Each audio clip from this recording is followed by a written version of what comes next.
Zafer Cabbarlı Oktay Eloğlu faciəsi 1922-ci ildə yazılıb. Təbii ki, burada ilk dəfə oxuyan şagirdlərə əvvəlki hissələri oxuduqda çox çətinlik olacaq. Yəni biraz obrazlar, əvvəllər çoxdur.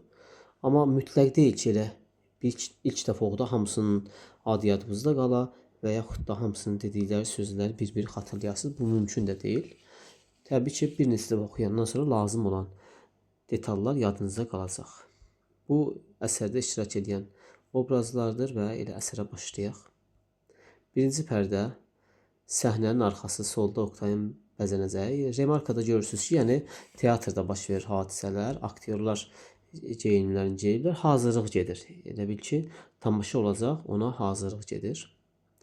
Nadia, Firəngiz, qoy pərdə qalxsın, Aslan bəy lojada otursun, sonra gələrik, yoxsa bizi burada görərlər, hələlik Oktay da məşğul olar.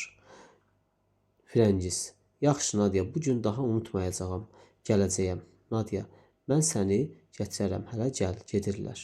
Deməli, burada Firəngiz kimdir? Oktay əsərin baş qəhrəmanıdır, Oktay Eloğlu. Firəngiz də Oktayın sevdiyi şəxsdir. Nadia da Firəngizin qardaşının həyat yoldaşıdır, Aslan bəyin. Hazırlıq gedilir, Oktay hazırlaşır, tamaşaları olacaq, əsər oynayacaqlar. Firəngiz də onu bir aktyor kimi ilk növbədə çox bəyənir, sonra o da onu sevir. Və gəliblər, ondan indi təbii ki, tamaşaları izləyəcəklər, amma həm də lojada, yəni aktyorlar üçün nəzərdə tutulan hissədə də onu görmək istəyir, onunla söhbət etmək istəyir, onu tanımaq istəyir, belə deyək, yaxından. Çünki aktyorluğunu çox bəyənirdi Oktayın. Oktay və Tamara girir. Tamara da kimdir? Tamara da orada aktrisadır, belə deyək, qadın. Çünki təbii ki, gürcü qızıdır. Çünki o dövrdə, yəni həmin bu əsərdə göstərilir ki, həmin dövrdə heç bir qadın aktyor yox idi. Və buna görə də məcburən ya kişilər qadın geyimində oynayırdılar, ya da belə gürcü qızından istifadə edirdilər. Oktay. O tam başqa bir sözdür. Sonra zalım, yırtıcı bir hökmdar qarşısındasınız. Əllərinizi qorxulu bir həyəcan içində uzatmış. Bax, belə göstər. Deyirsiniz, söyləyin. Tamara, onun xabarı bala yoxdur. İndi burada bir xabarı bala, xabarı belə sizi biraz qaranlıq gələcək. Orada heç bir şey yoxdur. Oktay Tamaraya o səhnədə deyəcəklər sözləri öyrədir. Orada belə deməlidir. Onun xəbəri belə yoxdur. O bala deyir. O da deyir ki, yox da bala demə. Yəni belə demək lazımdır. Məhz aralarında bu söhbətlər gedir. Sonra Dursun gəlir. Oktay, salonu dağıtdılar. Saat 10-dan işləyir. Səhnəni də, yəni axı orada belə deyək də, səhnədə həm də dekor işləri görülməlidir tamaşa ilə bağlı. Oktay Dursuna, bu saat Tamaraya siz öyrənin, mən bu saat. Burada Dursun, nə bilim, tutaq ki, Mazandaranski, Şəkinski, bu tipli adlar çox görəcəksiniz. İndi hansıların adı daha yaxşı, yadımızda qalsa daha yaxşı olar deyəcəm. Dursun. Bəs biz nə sayaq eləyək? Keçən gecə keçdi, heç bir şey hazır deyil. Oktay, Xaspolad gəldimi? Dursun, yox. Oktay, Şəkinski, Dursun, heç birisi. Oktay, dedim ki, evlərinə adam göndərin. Bunlar da aktyorlardır, yəni belə deyək də, o həmin səhnədə oynayacaq aktyorlardır. Dursun, 3 yol göndərmişəm, evdə yoxdur. Oktay, axı indi mən başıma nə daş salım? Bu da insanlıqdır ki, cəmaatı 4 divar arasında doldur da, özün baş götür, çıx get.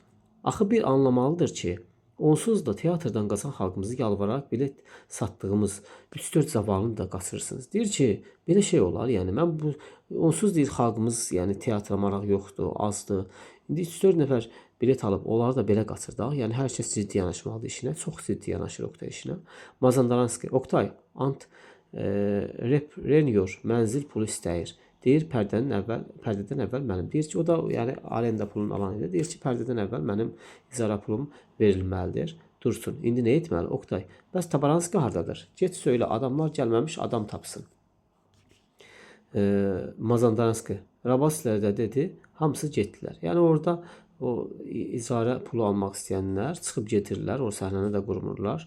Ki, bəs bizə pul verilsin, Dursun. Oktay, bu gecə heç bir şey çıxmayacaqdır. Cəmaat da azdır. Çarəsi yox, oyunu saxlamalıyıq. Oktay, olmaz. Sən də get söylə, adamlar gəlməmiş, xalqı oyuncaq kimi əldə oynada bilməz. Bu gün saxlasan, sabah kimsə bu qapıdan keçməz. Bir nəfər də olsa oyun getməlidir. İvanovski hardadır? Getmək istərkən Şaqqulu. Oktay, İvanovski cavab edən əvvəl Zöhakin taxtacını sərnigün elətdirdi. Deməli oyun qurtardı. Burada da cavabı geyimlərdir. O Zöhakin onu oynayacağı əsərlərin obrazlarıdır. Deməli oyun qurtardı. Oktay, Əsəd bəy onu görmədimi? Şaqqulu, Əsəd bəy ona dedi ki, oyun cəmiyyət xeyriyyə üçün oynanır. Sabah cəmiyyətin pulundan da olsa mənzil kirayəsini verərəm. Qulaq asma. Deməli oyun oynayacaq, hazırlıq gedir aktyorlar. Bu oyun kim üçün oynanılırmış? Cəmiyyəti xeyriyyə üçün. Yəni pullar ora veriləcəkmiş. Qulaq asmadı. O da dedi oynamasın. Çıxdı getdi. Dekorasiyaları da söküb hərəsini bir dəfə divara söykədilər. Özləri də getdilər. Oktay. Yəni kassada heç pul yoxdur, heç olmasa. Şaqqulu. Baxdılar. Vur tut 8 manat pul vardı. Onu da paltar üçün vermişlər. Oktay. Allahu Ekber. Şaqqulu. Oktay. İndiki Əsəd bəyə demişsən, gəlin oyun saxlayaq. Başqa çarəsi yoxdur. Oktay, olmaz. Oyun saxlanmaz. Xalqı sirindirirsiniz. Anladınız mı? Şaqqulu, al bu üzüyünü, apar ver söylə. Sabah parasını düzəldib verərik. Deməli, burada indi o hazırlar gedir. Bəziləri dekorasiya pulunu istəyir, zara pulunu istəyir. Burada pul yoxdur. Oktay nə eləyir? Öz üzüyünü çıxardır, barmağındakı üzüyünü çıxardır, verir ki, apar verin, parasını düzəldib verərik. Apar üzüyü, apar ver, söylə, sabah parasını düzəldib verərik. Şaqqulu gedir. Tabaranski nə oldu? Dursun, çağırır. Dursun. Tabaranski keyflənmiş yatmışdır. Dedi cəhənnəmə olsun, hamısı oynamasın. Deyir, mən rejissoram, belə deyirəm. Deməli, ilk səhnə oynanmağa hazırlıq gedəndə rejissor kim imiş? Tabaranski imiş. Oktay, bunlar Azərbaycan xalqı üçün sənət yaradacaq, mübarizə aparacaq, səhnə düzəltəcəklər. Dursun, get söylə birinci pərdədə Həsən Xaspoladın rolunu oynasın. Mazandaranski, canım düz gəlmir, oynamayanda qiyamət qopmaz ki. Rüstəm, Oktay, qılıncım yoxdur ha, Dursun. Oktay, İlyasgil qapıları bağlayıb meyxana deyirlər. Həsən də qumar oynayır. Qulaq asmır. Bunlar hamısı aktyorlar deyirlər. Mütləq deyir uşaqlar, bu dəqiqə oğulların hamısı yadınızda qalsın adları. Bu mümkün də deyil. Elə belə oxuyursunuz da, yəni hələ ki yeni bir şey yoxdur. Axı hazırlıq gedir, o deyir səhnə söküldü, o deyir pul yoxdur, o deyir səkiz yoxdur, o deyir qılıncım yoxdur. Yəni bunların hamısında yükü, burada əsas məsələ bu adların çəkməkdə məqsəd, hamısının yükü düşüb Oktayın üstünə, qalıb ortalıqda. Ancaq hamı ondan nəsə istəyir. Heç kim əlin daşın altına qoymaq istəmir. Şakinski, bu da belə deyə də Şakinski indi bayaqdan axtarırdılar, yox idi, indi gəldi. Demək kimlərin adını daha yaxşı yadınızda saxlasa daha yaxşı olar. Tamara, Şakinski, Xaspolad, bunlar sonradan çıxacaq bizim qarşımıza bu adlar, bu 3 nəfərin adı. Aha, Şakinski, bu oğlan aşıqdır Leyla adı gözələ. Oktay, Zəhrimar Leyla adı gözələ. 8 saatdır cəmaət gözlər. Saat 11-də durub gəlmiş ki, Leyla adı gözələ. Şakinski, saat 11 haradan oldu? Neyləyim? Acından ölməyəcəm ki. İşimi bitirməmiş, durdum gəldim. Deyəsən saman yeyəcəm. Top kimi parlayır, sanki əlimdə partlayır. Sanki əlimə imperial falan sayacaqlar. Deyir, sanki mənə bir pullar, hədiyyələr veriləcək də. Şakinski deyir. Oktay deyir, əzizim, quzum, gözüm, mən pul alıram, sən yox. Boynuna götürmüşsən, cəmiyyətdən utanmırsan, bari zamanatdan, səhnədən utan. Demək, Oktay deyir ki, yəni bir işi boynuma götürmüsənsə, də pul fikirləşməməlisən də, onu tam yerinə yetirməlisən. Yəni işinə o qədər ciddi, həssas, dəqiq yanaşır ki, bu insan. Xaspolad, Oktay, mən hansı qapıdan çıxacağam? Şaqqulu, heç qapı var ki, çıxasan. Oktay, odur da, Xaspolad, əzizim, bu vaxtacan hardasan? Xaspolad, valla Oktay, bir-iki orucum qalmışdı, bu gün iftar astım. Oruc sənin belini qırsın, Oktay deyir. Gəl bura. Muxan oturdu, soldan çıxdın, baş əydi, əyil. Yəni buna da görürsünüz, mən buna da başlayır rollarını öyrətməyə. Xaspolad, Oktay, mən orada elərəm. Sözündür, Oktay, valla mən axşam deyərəm. Canım, axşamdır da, saat 11-dir. Evini Allah yıxmasın. Hanı rolun? Yəni o kağızlarda yazılır, sən bu sözlər deyəcəksən, deməli onu Xaspolad unudub qalıb. Valla yadımdan çıxıb evdə qalıb. Of, Allah qırsın sizi. Yaxşı, baş əydin. Əydə, qardaş, belə belində ağız bitməyib ki, Xaspolad, Oktay, atam mən oynamıram. Vəssalam, gül kimi əlimdə işim, alış-verişim. Bunu kim deyir? Xaspolad deyir ki, çünki Şaqqulu, saat 12-dir. Onsuz da oyun olmayacaq. Get o başdanlığa. Oktay, Mazandaranski, get bu saat, get sənə deyirəm. Xaspolad, haydi, sən də kef, get suflyordan kitab al, sözlərinə bax. Mazandaranski, gedək. Savdı var ki, oxusun. Oktay, Şakinski, get geyin. Dursun. Oktay, üzüyü verdim İvanovskiyə, indi də Ravoslar çıxıb gediblər. Deməli, qaldı. Oktay, Allah Ekber, Şaqqulu, uşaqlar soyunsunlar mı? Oktay, kimsə soyunmasın. Özüm işləyəcəyəm. Şaqqulu, dekorasiyaları hardan tapacaqsan? Mıx yox, səkiz yox. Oktay, yerdən bir daş götür. Budur səkiz. Canım, çıxar özüm hər şeyi tapar. Canım çıxar özüm hər şeyi düzəldərəm. Oktay, mənim qılıncım yoxdur. İvanovski vermir. Oqtay, get söylə borcudur versin, yoxsa gəlib hamısını ayaq altına tökər, parça-parça edərəm. Bu sağ divar qaldır, götürürlər, pərdə qalxır. Oqtay, səhnə arxasında otağa girir. Oqtay, günaydın, Səməd. Əlin neçin qanamış? Deməli, aha, indiyə kimi bu obrazların adını çəkildik. Yəni onların adları yadımızda qalmasa da olar. Nə bilim, Dursun, Şaqqulu, Rüstəm, Mazandaranski. Amma bu Səmədin adı yadımızda saxlamalıyıq. Səməd çünki aktyor deyil, onun bir dostudur. Deməli, bu hazırlıqlar gedirdi. 8 olmadı, götdü daşla vurdu, əlini əzdi. Bu hazırlıqlar getdiyi müddətdə Səməd gəldi. Əlin neçin qanamış? Bağla onu. Oqtay, heç. Bıq dağıtdı Səməd. Oqtay, dünən anam bizə gəlmişdi. Dostudur axı Oqtayın Səməd. Yalvarıb məni göndərdi. Axı belə iş olmaz. Görək anası Səmədə niyə yalvarıb? Oqtaydan nə istəyib?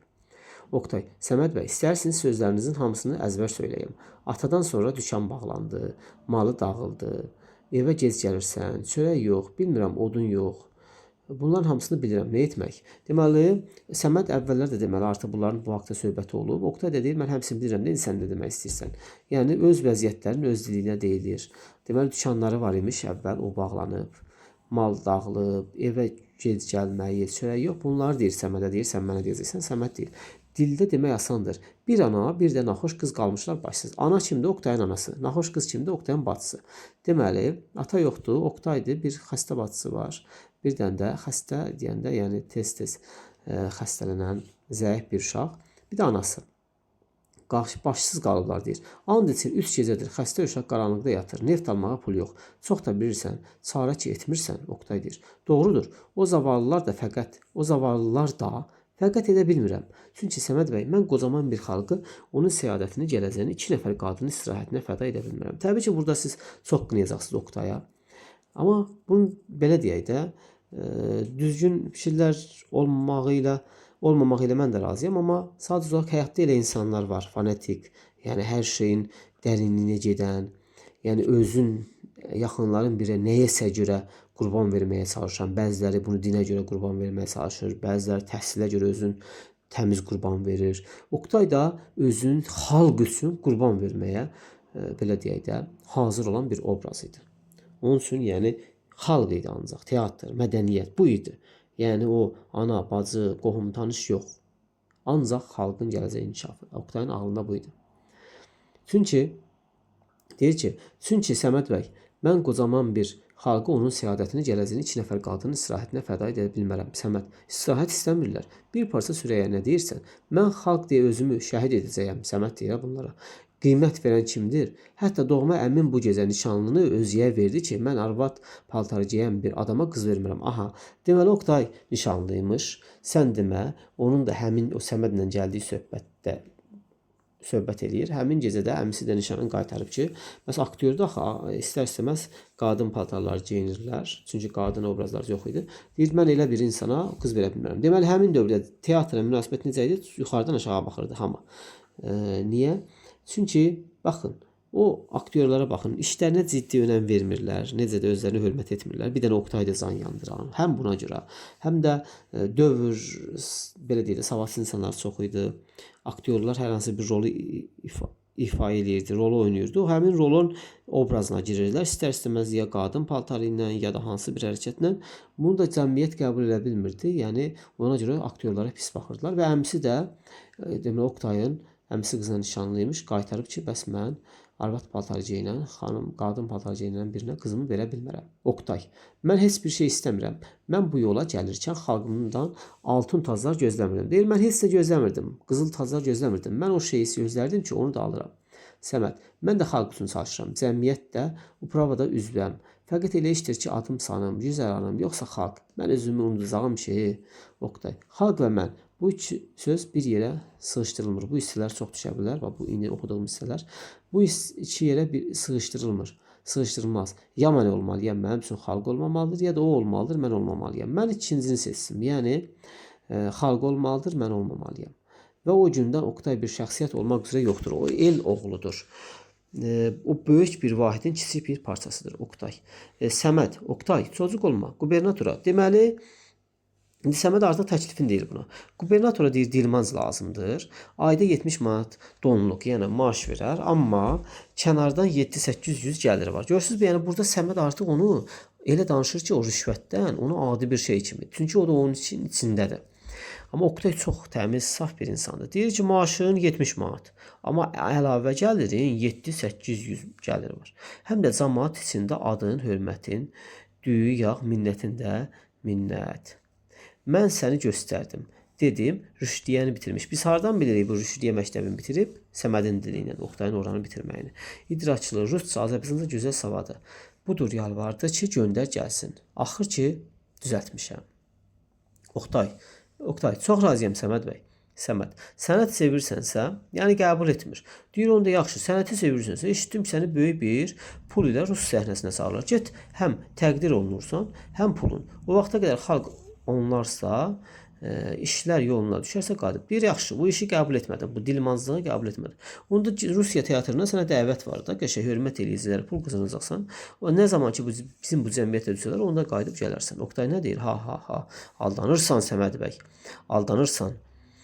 Bunu bizim üçün kim edəcəkmiş? Başqalarında səhnə, mədəniyyət, hər şey var.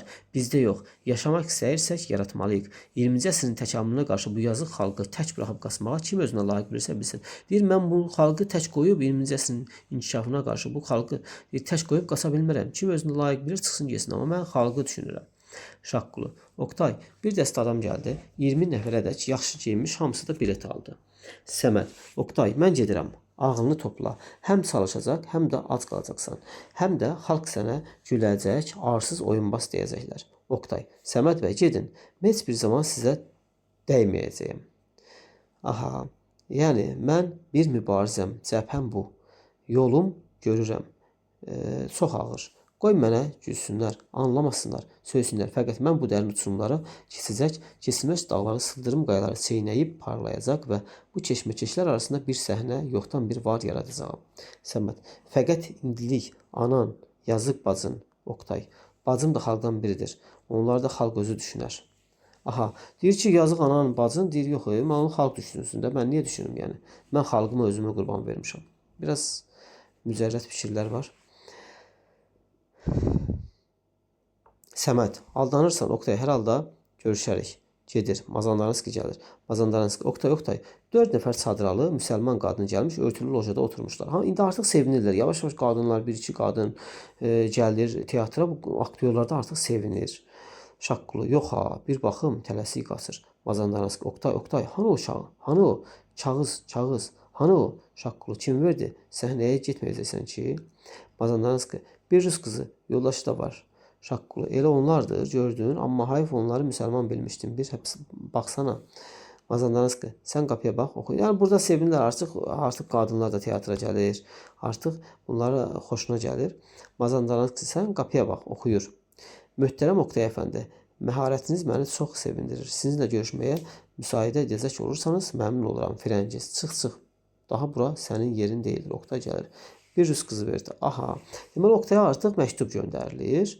Bir aktyor kimi. Üstünə də Firəngiz yazıb ki, sizinlə görüşmək istəyirəm. Bir rus qızı verdi. Oktay baxaraq doğrudanmı söylə gəlsinlər. Sən də lütfən bir dəqiqəlik ox. Şaqqulu çıxır. Firəngiz və Nadiya girirlər. Aha, deməli dediyimiz kimi, yəni teatra gəlmirdilər. Gələnlər də daha çox sarşablı olurdu, amma 2 dənə qız gəlir. Biraz açıq, başları tam bağlı olmadığına görə bunu rus qızları adlandırırlar və deyir ki, gəlib məktub gətirib. O məktubda da Firəngiz yazıb ki, Oktay səninlə görüşmək istəyirəm. Bir aktyor kimi. Şaqqulu çıxır, Firəngiz Nadiya girirlər. Nadiya prostitut, rusca danışır. Ancaq bu qız rahat olmur. Oktay, buyurun, sağ olun, gedəcəyik. Anlaşılmaz bir sükut. Nadia, biz Rus teatrlarına çox gedirik. Firəngiz, mən çox arzu edirəm ki, bizim də dilimizdə belə teatrlar olaydı. Nadia, indi 3 dəfədir ki, Aslan bəy gətirir. İlk əvvəl qasaqlara gəldik. O qədər sevinmiş ki, o gündən adınız dilindən düşmür. Deməli, Firəngiz ilk dəfə Oktayın hansı tamaşanı oynayanda gəliblər, qasaqlara oynayanda. O qədər sevinmiş ki, o gündən adınız dilindən düşmür. Məktəbə, evdə bir aktyor sözü danışıldı mı, dərhal bizim də teatrımız var. Oktay karlı gözəl oynayır deyə araya atılır. özünüzü, yəni Firəngiz Nadia bunlar deyir ki, Firəngiz sənin haqqında deyir, yüksək fikirdədir. Özünüzü görmək istəyirdi. Bir aydır rahatlığı yoxdur. Ancaq Aslan bəyin qorxusundan gəlmirdik. Oktay, mən çox şadam. Aslan bəy kimdir? Firəngiz qardaşım Nadia. Prava üzvü. İndi ondan biz gizlin gəlmişik. Oktay, nə cür təşəkkür edəcəyimi bilmirəm. Adətən bizim Azərbaycan xanımları teatra gəlmir. Hamısı da evlərdə. Nadia, onu da qoymurlar, atası qoymur, qardaşı gizlindən gətirir. Evdən çıxarkən Nadia deyir ki, yəni atası qoymur da, qardaşı gizlini gətirir. Onda fikirləşə bilərsiniz ki, Aslan müsbət qəhrəmandır. Xeyr. Sadəcə olaraq Aslan da teatrdan da xoşu gəlmirdi. Ümumiyyətlə aktyorlarda da yuxarıdan aşağı baxırdı. Sadəcə olaraq özün güya müasir görünüşlü göstərmək üçün çöldə müasir görünüşü göstərmək üçün güya bacısını da teatra gətirdi ki, yəni axı vəzifədə işləyirdi. Yəni vəzifəlilər ora gəlirdi, o da onlarla ayaqlaşmaq üçün məcburən gəlirdi o da teatra, yəni özünü gözə soxmaq üçün. Və məcburən belə deyək də bacısını da özü ilə gətirirdi. Sonra Firəngiz, siz çox gözəl oynarsınız. Mən çox sevindim Nadia. Deyir ki, Oktay Karlı Ruslardan yaxşı oynar. Oktay, valla xanım, o qədər mütəəssirəm ki, zəhmətinə qarşı adətən hər kəsdən töhmət görən zavallıları siz sevindirirsiniz. Firəngiz, sağ olun. Mən həmişə sizin oyunlarınıza gələcəyəm. Bir də buraya gəlsək, buraxarlarmı? Mane olmaram ki. Oktay, nə zaman gəlsəniz, məni çox sevindirdiniz. Firəngiz, mən sizin üçün çiçək gətirəcəm. Nadia, çiçəkləri ver də, nədən utanırsan? Demək, çiçək gətirib vermək istəmir, deyir gətirəcəm. Nadia da deyir ki, çiçəkləri ver də, niyə utanırsan? Neçə gündür deyir ki, mən də sizin kimi öz aktyorunuz üçün çiçək aparacağım. Gətirmiş, indi də utanır. Firəngizin dirsəyindən itələdir. Firəngiz gözlərini yerə dikərək çiçəkləri verincə həmən çevrilib qaçırmış kimi sağ olun gedir. Oktay, Allah amanında. Deməli, artıq keçirib